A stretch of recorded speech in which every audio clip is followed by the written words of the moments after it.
Com relação a dizer que nós estávamos com essa votação restringindo votos, isso também não é verdade. Nós ampliamos votos. A primeira prova disso é o fato de que houve uma votação online pelas diretas no Vasco da Gama, em 30 de agosto de 2020, e o número de sócios que atendeu foram 1.390. E, na forma presencial, foram 3.447 eleitores, ou seja, muito mais eleitores se sentiram confortáveis de comparecer presencialmente do que numa votação online. E isso se explica facilmente. 45% do eleitorado do Vasco são de idosos com mais de 60 anos, que não estão acostumados ainda, não foram reeducados tecnologicamente, a maioria, para estar adaptada a uma votação online e estão acostumados com essa votação presencial. 1/3 do eleitorado do Vasco não tem sequer e-mail, porque são muitos membros e sócios que moram em comunidades, na Barreira, no Tuiuti, no Arará, no Caju, na Mangueira. Então essas pessoas não têm acesso à internet. O Jorge Salgado, que também é uma pessoa que eu prezo muito, gosto muito, na reunião que nós tivemos, onde tentamos buscar um consenso, ele disse: mas o Jockey Club eu votei tranquilamente online. Mas no Jockey Club, o sócio do Jockey Club, Jorge, é uma pessoa com muito mais condição social, financeira média do que o sócio do Vasco. O Vasco é um clube popular. É só você ver quanto custa uma joia do Jockey Club e quanto custa uma joia para ser sócio do Vasco da Gama. Quem é sócio do Jockey é quem aposta em corrida de cavalo ou quem tem cavalo. É uma condição financeira muito superior a quem mora na Barreira, por exemplo, e não tem acesso à internet. Nós vimos recentemente a dificuldade que foi de várias pessoas com dificuldade financeira na pandemia de receber os recursos dados pelo governo, né, senador? Porque são desbancarizados. Nós temos 60 milhões de brasileiros que não têm conta corrente. O Brasil não é a Dinamarca, o Brasil não é a Suécia, onde você acredita que todo mundo vai ter um smartphone, vai ter um computador, vai ter acesso à internet. Tomara que a gente chegue lá, através de uma política justa, honesta, que a gente pratique, os nossos homens públicos no Brasil, para que a gente chegue a ser cada vez mais desenvolvido e integre, inclua todas as pessoas, todos os cidadãos. Mas não é o caso ainda. Outro aspecto que eu queria colocar aqui para vocês é de que houve um erro grosseiro do Superior Tribunal de Justiça com relação a essa ordem liminar que foi dada às 8h35, isso foi comunicado ao Vasco, 20h35 da noite. A eleição começou às 9 horas, ou seja, após quase 12 horas de eleição, foi comunicada essa decisão de uma forma que não é válida do ponto de vista da intimação, porque o Vasco recebeu a comunicação dessa ordem emanada do Superior Tribunal de Justiça através do e-mail do advogado do Mussa, que é sobrinho do ministro Luiz Felipe Salomão do STJ. Esta comunicação veio através de um e-mail do advogado. Não chegou uma comunicação oficial do Superior Tribunal de Justiça. E a lei é clara, no seu artigo 269 do Código de Processo Civil, de que a intimação pode ser feita pelo advogado somente pelos correios, juntando aos autos avisos de recebimento.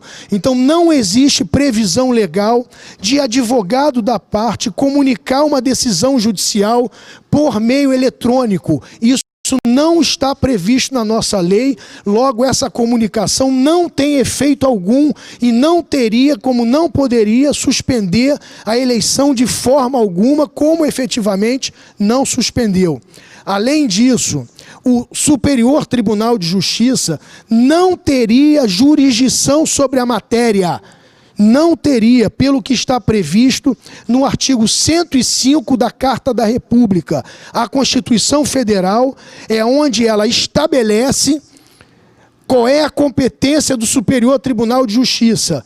E o Superior Tribunal de Justiça só pode ter jurisdição para decisões em única ou última instância dos tribunais regionais federais ou dos tribunais dos estados.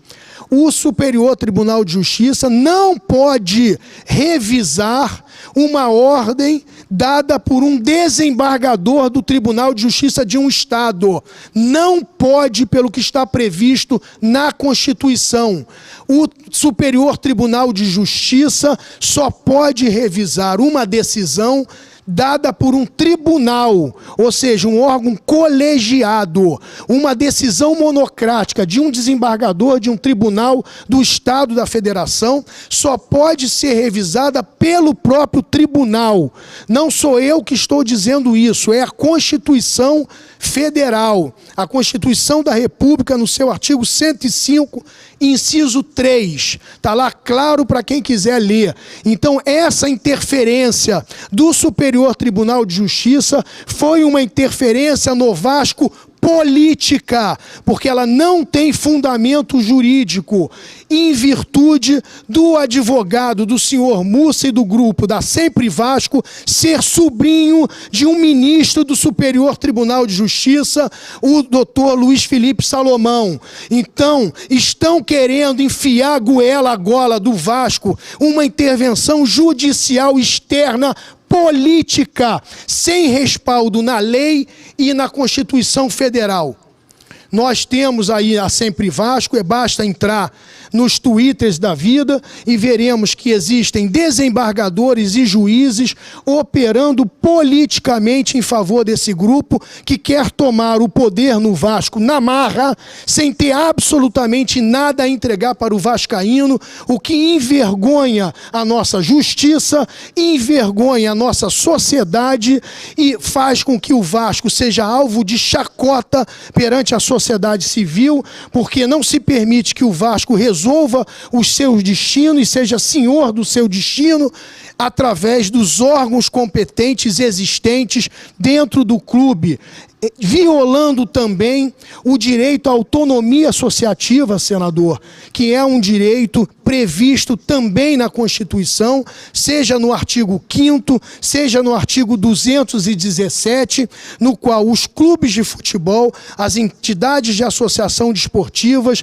têm o direito de se organizar da forma como bem entenderem privadamente.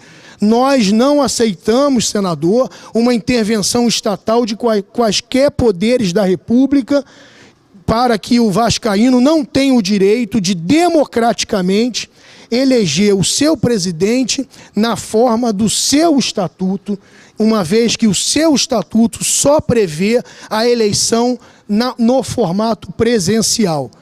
Amanhã, inclusive, eu estarei disponibilizando para todos da imprensa e fará parte do nosso recurso, que nós entraríamos no Superior Tribunal de Justiça na data de amanhã, pedindo ao ministro Humberto Martins que reveja o erro da sua decisão, que a gente pede a ele respeitosa e humildemente que ele aplique a Constituição, a competência do tribunal o qual ele preside, né? E nós teremos um parecer que será emitido amanhã jurídico, assinado pelo doutor Rodrigo Mazei, professor da Universidade Federal do Espírito Santo, mestre, doutor e pós-doutor em Direito, o doutor Daniel Alves, mestre e doutor em Direito pela USP, professor da FADISP, o doutor Márcio Faria, mestre e doutor pela UERJ e professor da Universidade Federal de Juiz de Fora, e o doutor João Felipe Calmon, mestre pela Universidade Federal do Espírito Santo e professor